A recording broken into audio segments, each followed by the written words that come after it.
Good morning, year one, and for this week our history focus is about someone called Jane Goodall. You might have already heard of her, but if you haven't, don't worry, because I'm going to be reading this lovely story about her, and I want you to think of all the different facts you're getting from this story. Then I want you to create a type of fact file about her.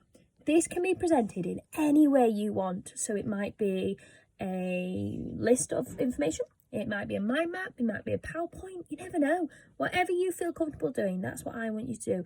I want you to listen for all the facts. You may then go away and get some more facts that I might not even know. Anything to just see how amazing you can be doing this task. Now, let's read the story and find out who she is. Okay, so our story today is from The Little People, Big Dreams, and this really good set of books, and it's called Jane Goodall, and that's her there with a little chimpanzee next to her. And it's written by Ma Isabel Sanchez Viagra and illustrated by Beatrice Carocci. Okay, so let's listen to this story.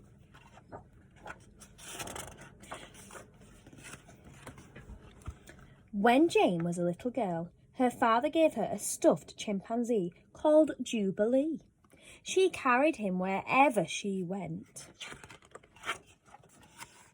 Jane loved animals very much.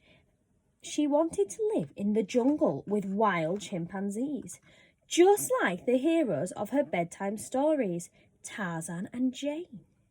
At night, her mother read her their adventures. But Jane could not afford to go to university to study animals, so she would have to go to study them in her own way. She saved every penny she had until she could buy a boat ticket to Kenya in Africa. So that's already a fact you might want to write down. When she arrived, Jane met a well-known scientist called Louis Leakey.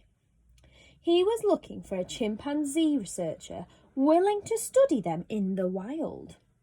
He thought that they could learn about humans by studying apes.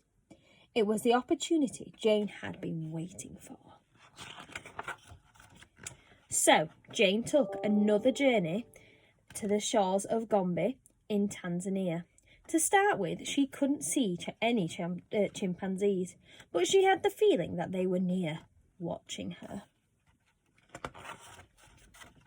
She decided to sit quietly in the same spot, day after day.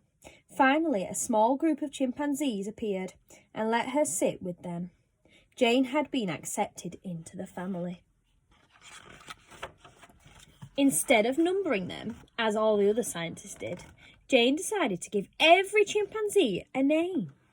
There was David Greybeard, Flo, Flint, Fifi and Gigi, to name a few. By watching them carefully, she noticed that some chimps were kind, quiet and generous, whilst others were bullies.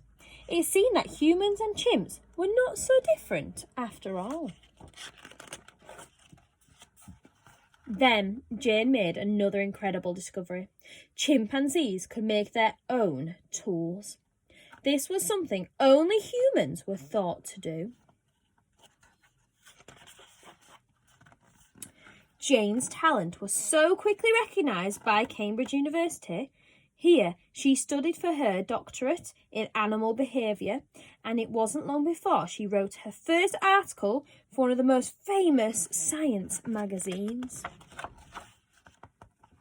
Jane continued to study chimps in the Gombe for 40 years, but jungles were starting to disappear across Africa, which put all animals in danger. She knew she had to do something.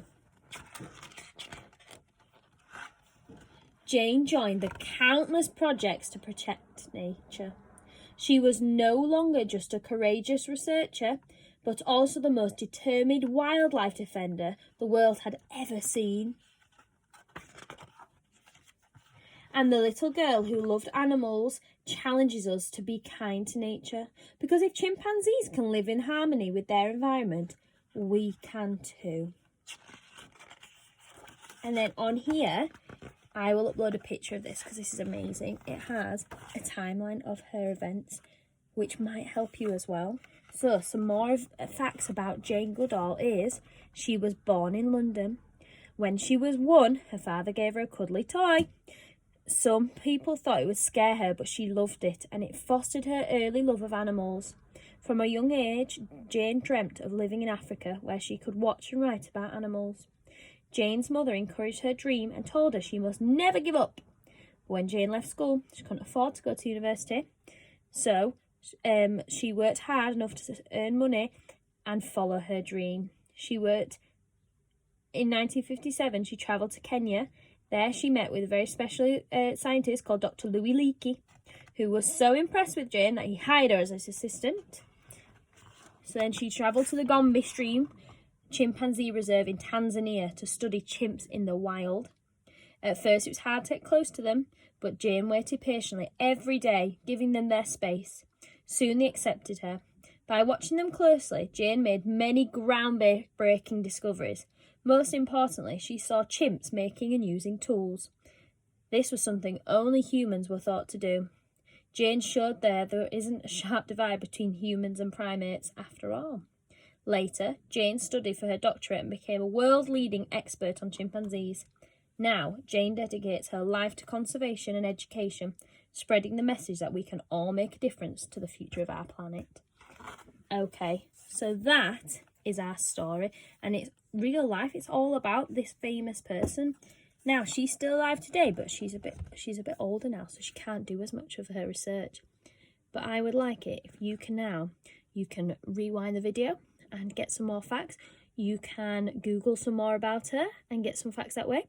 And then I want you to present to me a fact file about her and tell me all the amazing things that she's done. Okay, and this can be presented in any way you would like. Right, I'm going to stop now, and I'm excited to see what you get up to. See you later, year 1.